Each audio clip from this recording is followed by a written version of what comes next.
Welcome to the Silberman Law Firm's Weekly Docket, episode 39, where we talk legal news and practical law. Today is October 10th, 2024, and I'm your host, Phil Silberman, and owner of the firm. I'm joined by my co-host, Austin Black, who works in our Dallas office. How are you doing today, Mr. Black?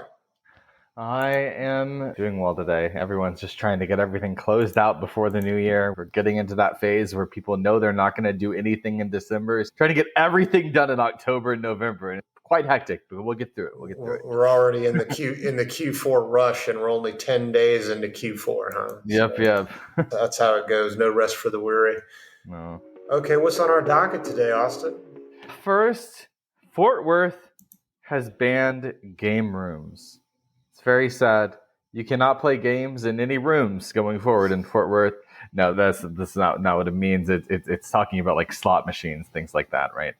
So they banned those, and we'll talk a bit about how exactly they did that and how other states treat those sorts of laws. And then we will be talking about giant skeletons that will not die. I suppose we're moving into the Halloween theme here. I don't really know how skeletons have to do with just law in general, but I guess there are a few laws over how human remains are supposed to be disposed of. But I don't think that's what we're covering. But anyways, okay, that's our legal news section. And then moving on to our legal questions section, we're talking about how to add your spouse to your deed. What's the best way to do that? Should you do it by saying, I bequeath you my house on a piece of paper? Is that adequate? Is there a special type of deed you need? We'll let you know. And then a very important question. Does it matter what color ink you use when signing important documents? I actually have some special insight into that outside of what I think we're covering here related to immigration documents, and I will make sure to let everyone know that. And then finally, our rant and rave section, talking about property taxes in Dallas, Harris County, Austin, San Antonio, just major metro areas, and how they are rising like crazy. So, sounds like a good show. We've got a little bit of Halloween topics going on, and then we're, of course, doing some of my favorite stuff, which is complaining about tax rates. All right, let's talk about game rooms. Now, the city of Fort Worth a while ago banned game rooms. And this was very interesting to me. I learned all about this. Do you know what an 8-liner is, Austin? Have you heard of that? To my knowledge, that was when you had 8 lines of cocaine on the table and you just went at it, right? I think you're talking about something different. That sounds like a lot more fun than what this is. Okay. All right. But an 8-liner is basically an electronic slot machine. And if you're ever driving in certain counties in Texas, I used to see them when I would cross the Louisiana border. You would see these terrible convenience stores where you needed to get gas. You would see a bunch of unscrupulous characters in there punching something on an electronic machine, and you just knew that you had gotten to Louisiana because they were gambling. Yeah. But then when I saw them in Texas for the last 10 years, I thought, how does that work? I didn't think gambling was legal in Texas, right? So what are those guys in there doing in these convenience stores in Texas? It turns out that in some areas of Texas, electronic slot machines have become legal in the last 10 years. And here's the history of it, okay? So prior to 1993, there was no question about the law, right? You could not go to a convenience store, play an electronic slot machine, and win anything. No dispute. But in 1993, we made a statutory amendment to the Texas Penal Code, and this is section 47.01, and we're affectionately calling this the Fuzzy Animal Amendment, okay? Yeah, and we're going to get to why in a second, and it will all become clear. It's going to become much less fuzzy, I assure you. Okay. But anyway, here's the amendment. Any electronic or machine designed, made, and adapted solely for bona fide amusement purposes if the machine rewards the player exclusively with non-cash merchandise, prizes, toys, or novelties, right? Have you been to Fuddruckers? Probably over 15 years ago. Okay, do you remember when you would go to Fuddruckers and maybe you were a little kid and you wanted to go and play those games where the Mm. little mechanical claw would get the Yeah. fuzzy stuffed animal? The ones that are always rigged with the pressure. Yeah. And Okay. you put your dollar in the machine and you take a gamble on pulling a fuzzy animal. That is a form of gambling, right? Yes. Yes. So I guess we had to carve out this exception for all the little boys and girls to be able to take an electric claw and pull those fuzzy animals out of the machines. My favorite part of this is just the term bona fide amusement purposes. Defining that seems very funny. I feel like that goes. I feel like it almost goes back to like when the Supreme Court was really caught up in the obscenity laws, where they were trying to determine exactly what pornography was or what obscenity was. It's like, I know it when I see it. I wonder if that's the same thing. Bona fide amusement purposes. They know Well, it. they know it. They know it. We know it when they see it. And the guy who's addicted to alcohol and smoking 2 packs of cigarettes a day at the convenience store, and he's pushing those electronic slots somewhere in Texas, he is doing that for bona fide amusement purposes. Bona fide amusement purposes. Okay.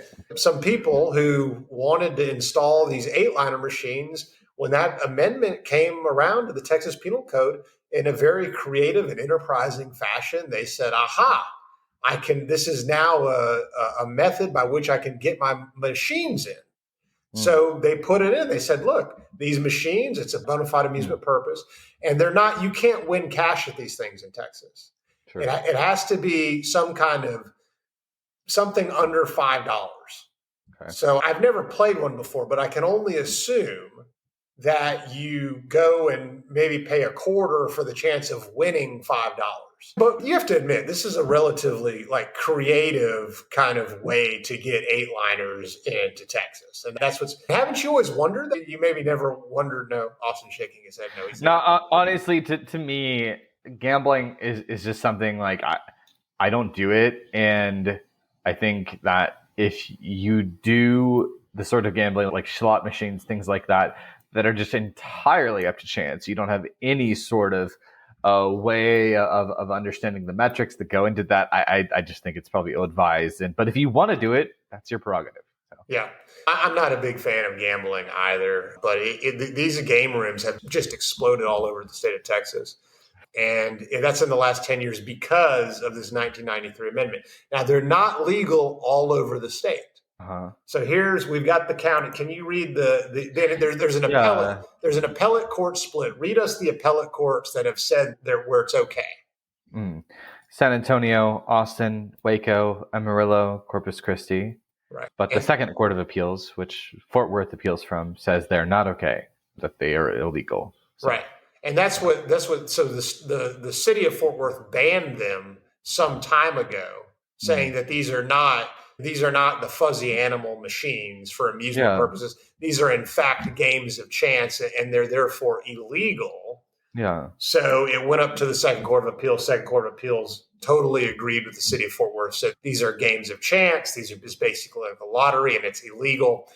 The game room people wanted the Texas Supreme Court to take it up and have a hearing on it, but the Texas Supreme Court denied their request.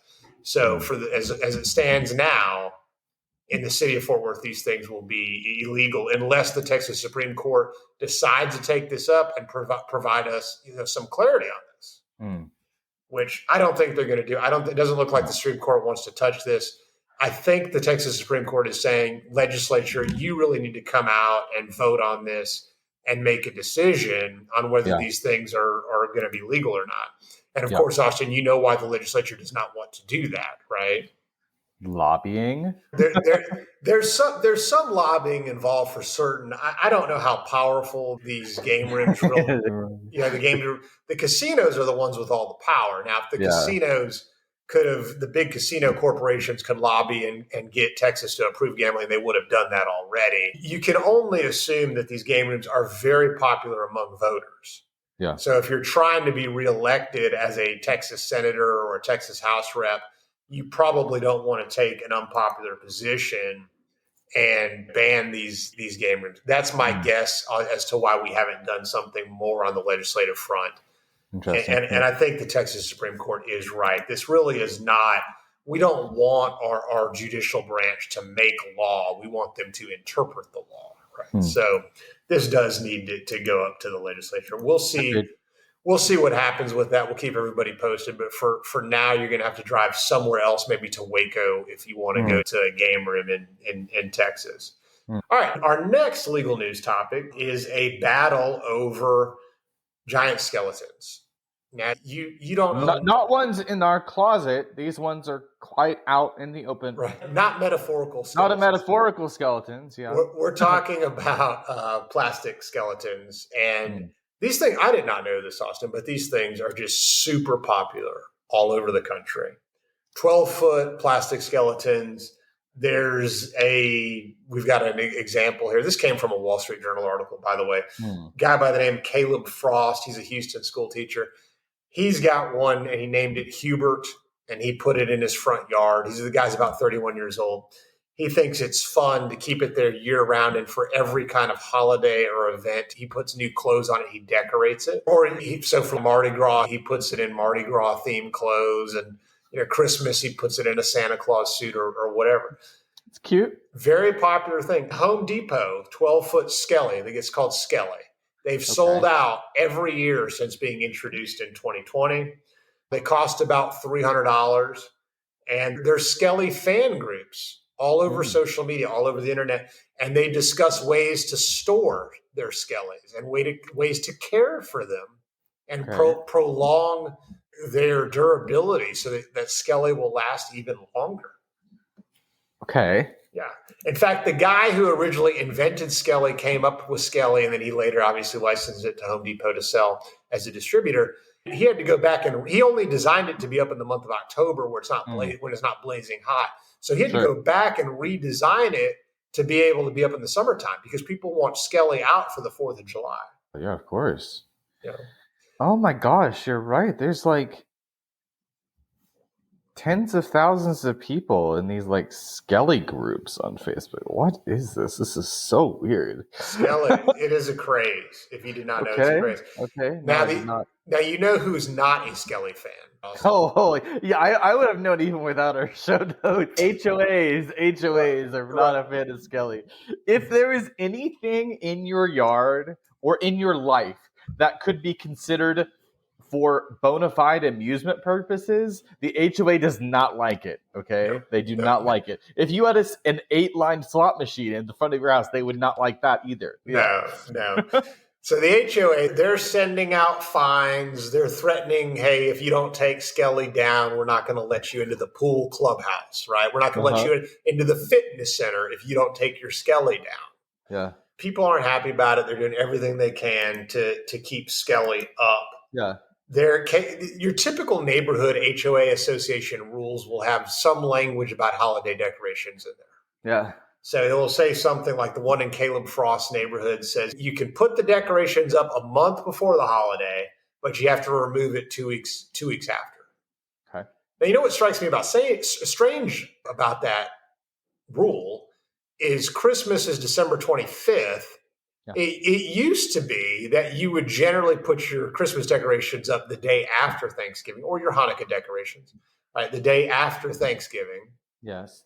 But then now people start putting them up right after Halloween, I think. So the traditions now would even, for normal Christmas decorations, I think would violate these HOA rules. Yeah, Thanksgiving has just, that's a different rant. I was going to say, Thanksgiving has just become a non-holiday, just a commercialized holiday, the same way Valentine's Day is. And yeah, we can rant and rave about that later.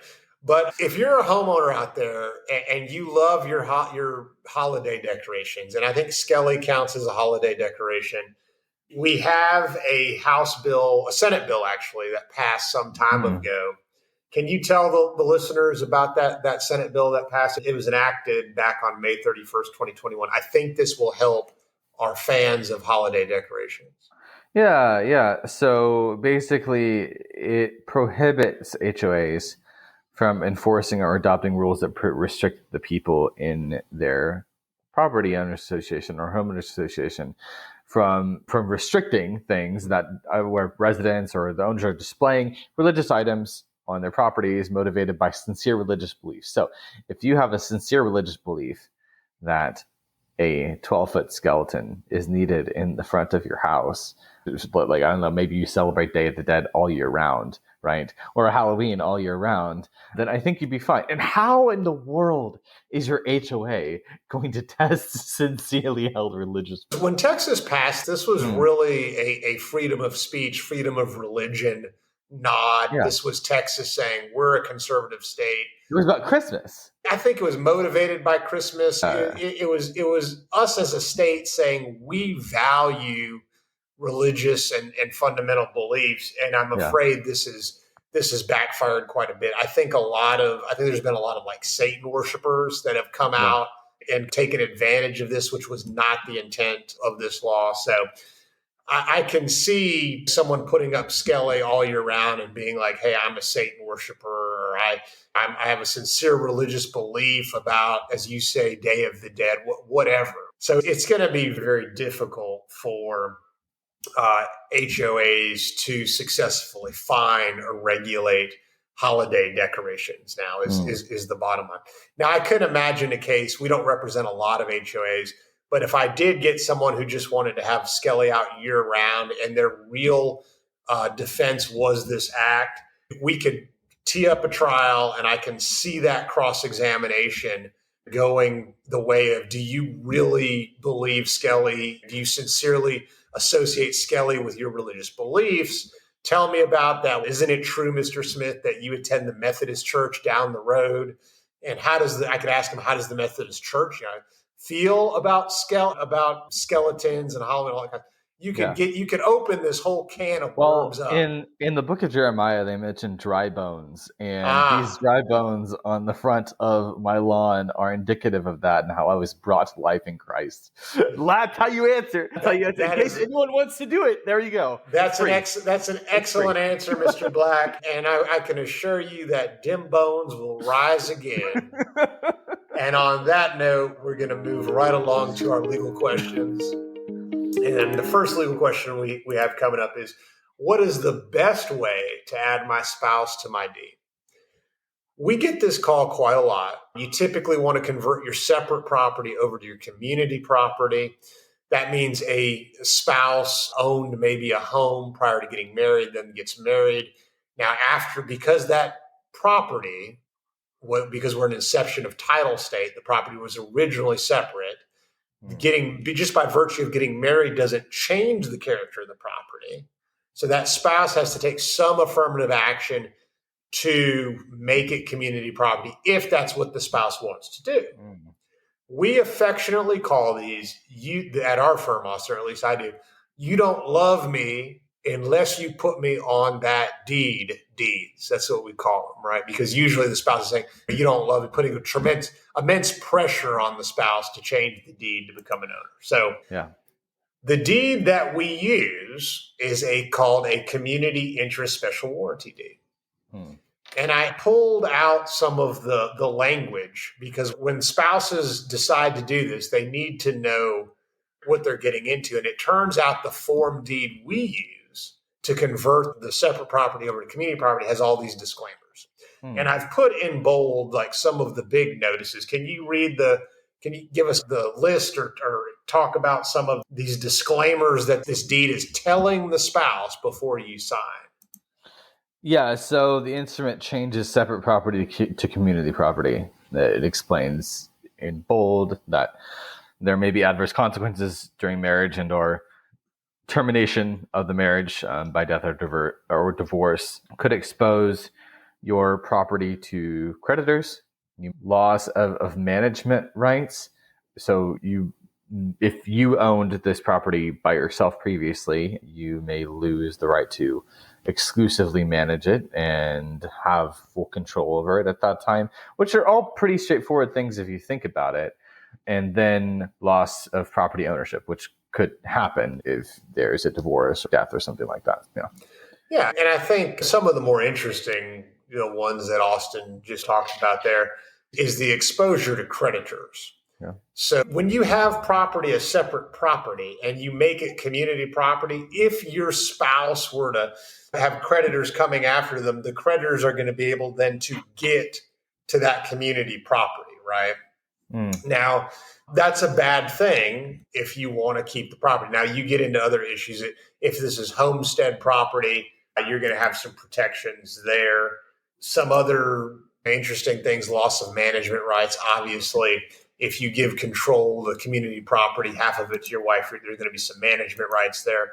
And then, of course, you're losing the property ownership, right? That's obvious. You're deeding the property away.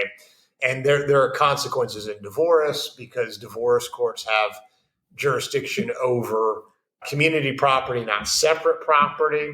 There may be consequences in the event one spouse dies. That's why it's always, here's my will plug. It's always a good idea to have a will. The funniest thing to me about that is I love the first part of the disclaimer. It says this may have adverse consequences during marriage. When I first read that, I was like, this is going to be bad for your marriage if you sign this deed, because most of the people call us and this is going to be very good for my marriage because my spouse won't stop nagging me to put he or she on the deed. It could be bad for your marriage because once you do that, they could decide to leave you. Oh, right? I see. That's another take on that. All right. Our next legal question.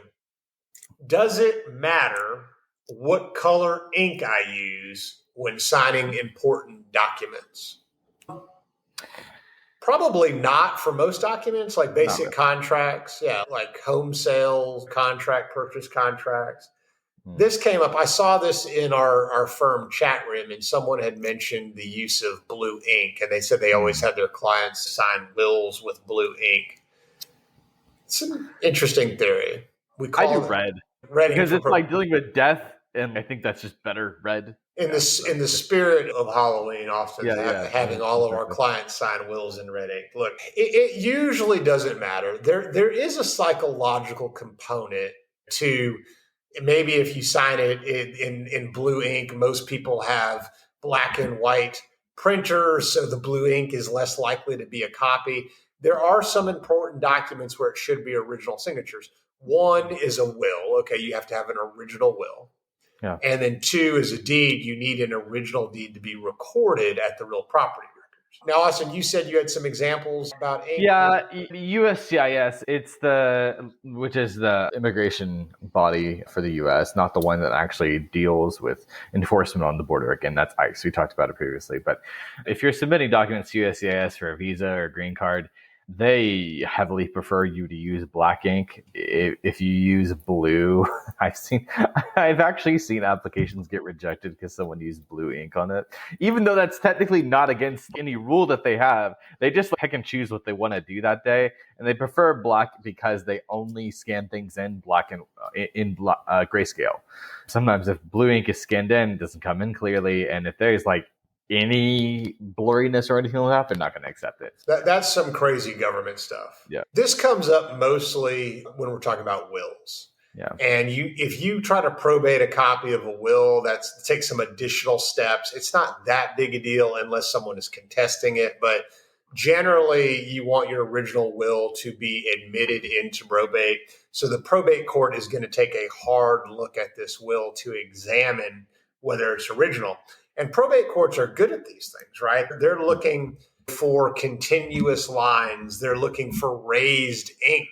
They're looking for an indentation in the paper, right? So if you sign a will on a desk, then maybe on the backside you'll see that there's a depression or some sort of evidence on the backside that the ink of the pen was actually pressed through. Probate courts are looking for this stuff. It has to be an original. We have clients bring us wills and we can't tell because sometimes they're so good, you can't tell whether it's a copy or an original.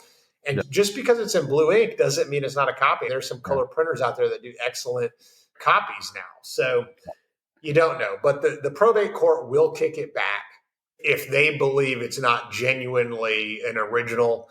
And I don't think there may be some minor psychology that comes into play, but there's no real requirement under the law that a certain color of ink be used. So I think we're officially debunking that as a legal myth. but we're acknowledging that there may be a blue ink psychology there.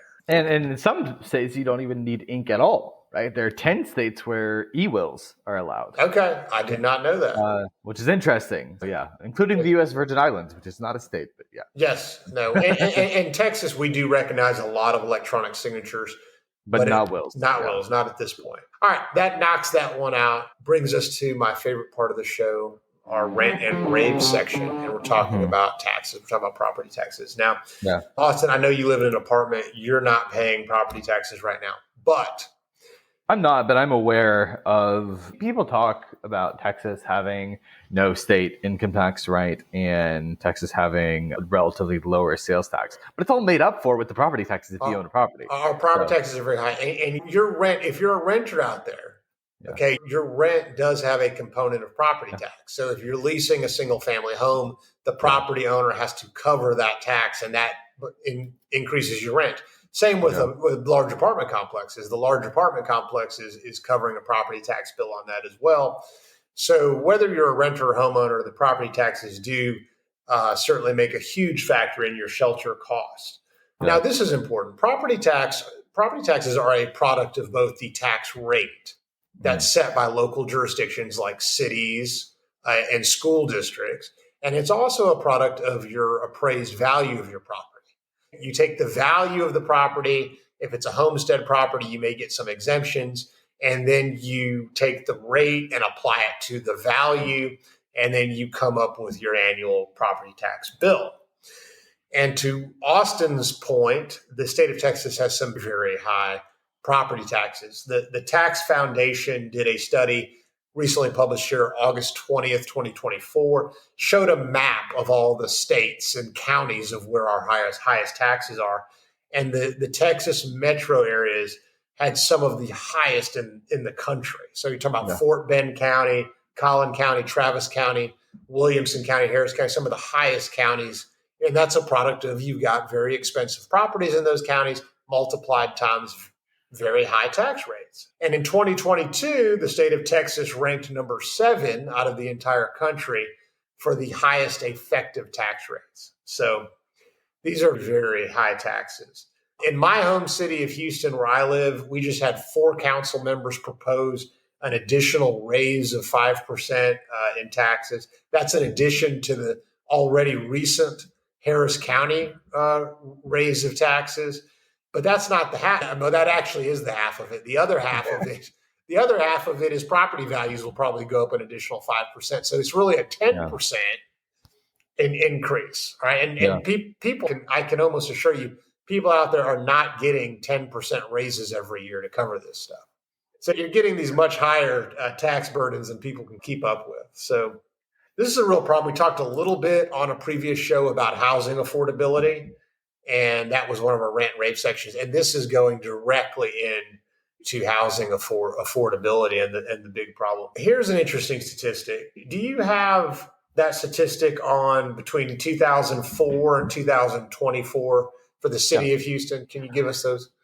Yeah, they increased tax collections by 100% between 2004 and 2024 in the city of Houston, but the population growth since that time has only increased about 16%.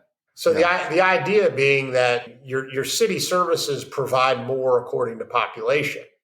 So the city of Houston gets 100% increase in tax collectibles, but they only property tax collectibles. Well, that's primarily property tax collectibles. There could be some sales tax in there as well, but their population growth only grew by 16%.